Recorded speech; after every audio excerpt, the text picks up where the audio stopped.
Fala galera, tudo bem com vocês? Bem-vindos para mais uma aula História do Brasil. Hoje vamos falar sobre a República Populista, tá? E alguns governos que marcaram essa fase da República Brasileira.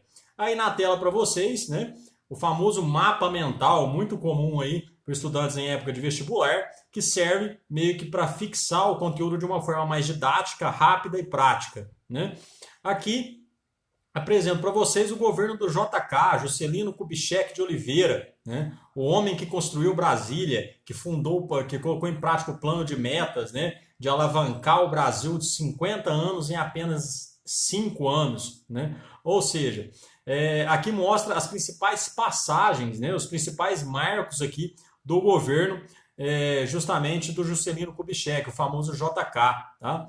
Então, além do plano de metas, 50 anos em 5, do desenvolvimento socioeconômico vai passar também pela construção de Brasília, né? A construção de Brasília tinha duas finalidades, né?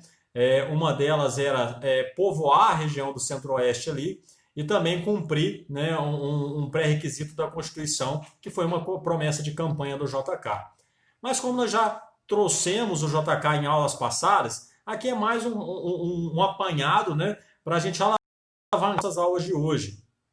Hoje nós vamos focar em dois governos. Um é o governo do Jânio Quadros, que eu falei rapidamente com eles na última videoaula, que vocês podem ver aí no nosso canal. Então nós vamos falar de uma forma mais esmiuçada do governo do Jânio Quadros e, por consequência, vamos falar também do governo do João Goulart, que vai resultar, durante o seu mandato, né, do golpe militar de 1964. Então, pessoal, né, a herança do governo do JK foi justamente um legado desenvolvimentista para o Brasil, né? O Brasil se desenvolveu muito com a formação de uma indústria pesada, né? Até pela indústria de base que o Vargas já havia deixado consolidado aqui com a CSN, com a Vale do Rio Doce, né? As rodovias que vão ser implementadas, Brasília, que vai ser aí a grande bandeira do governo do JK, né? E, por consequência, o investimento também na produção de energia, né, o investimento aí, na infraestrutura. Além disso, ele vai criar também a SUDENE, né, Superintendência para o Desenvolvimento do Nordeste. Isso a um alto preço. Tá? O legado que vai ficar do governo JK é uma alta dívida externa, inflação, né, tudo isso aí que o Jânio Quadros vai assumir no contexto em que ele vai se tornar o presidente do Brasil. E aí, pessoal, em 1960, né, as eleições vão trazer, de um lado, o Jânio Quadros, pertencente aí ao Partido Democrata Cristão, com o apoio da UDN, União Democrática Nacional, o mesmo partido, né, que era a oposição do Vargas. Se a gente pode lembrar bem disso aí. Né? De outro lado, vai estar o Marechal, né, uma união aí do PSB e do... O Jânio, pessoal, era extremamente, né, nascido no Mato Grosso do Sul, né, vai ter uma carreira política meteórica. Em 47 vai ser vereador em São Paulo, né, em 50 deputado estadual, em 53 prefeito de São Paulo, em 55 governador de São Paulo, em 1901 presidente do Brasil. Ou seja, um cara que tinha carisma. A gente não pode negar essa como uma das principais características do Jânio Quadros, né? Nessa foto aí que está como pano de fundo desses slides, está aí o Jânio Quadros à direita de vocês, de bigodinho, né? No meio o João Goulart e à esquerda o Juscelino Kubitschek, que é mão estendida. Tá? Então esse é o pano de fundo da nossa aula de hoje. E aí é um cara bem caricato, tá? O Jânio Quadros. É um cara que vai se tornar popular e popularesco no sentido assim, até pejorativo da palavra, porque ele vai tentar se aproximar ao máximo das massas, né? Ao ponto de deixar a caspa cair no ombro, ao ponto de usar uma camisa suada, com as marcas ali do suor no corpo, né? Comendo sanduíche de mortadela no meio do povo, para demonstrar que ele era mais um, que ele era um igual, né? Que ele não era diferente de ninguém, que ele não era um marajá, que ele não era alguém que queria se enriquecer às custas do Brasil. E a grande promessa de campanha dele é justamente o slogan, né? Varre, varre, varre, varre, varre. Ou seja, o jingle, né, era esse, né, a musiquinha de campanha, né, que é as musiquinhas chiclete de campanha eleitoral que fixa na mente da gente. E o símbolo era a vassoura, dizendo ele que varreria a corrupção da história do Brasil, a corrupção do governo brasileiro, ia moralizar os costumes e tudo mais. Né? Aí, né, uma das imagens da época da sua campanha, né, o Jânio vem aí com a vassourinha, né? Do outro lado aí uma foto dele ilustrando essa figura bem caricata. Aqui já durante campanha, né? Olha ele com a vassoura na mão, né? Sempre ao lado do povão, fazendo questão de estar ali no corpo a corpo. Vai percorrer inúmeras cidades, tá? Fazendo campanha, né? E aí ele vai herdar, né, uma vultuosa dívida do JK, como eu já tinha adiantado para vocês. Ele vai renegociar essa dívida, né?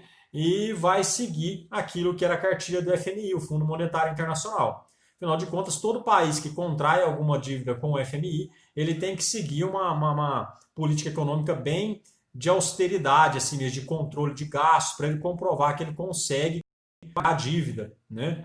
Na política, ele vai ter muito pouco apoio do Congresso. O partido dele, por ser um partido pequeno, tá, não consegue governar.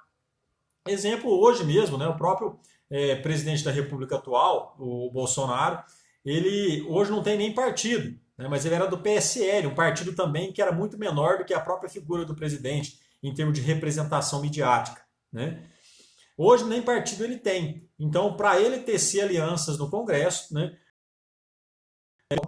ele tem que entrar em consonância, ele tem que entrar em acordo com os principais grupos políticos que regem o Congresso. Afinal de contas, o presidente sozinho não consegue mudar nem o nome de uma rua. Né?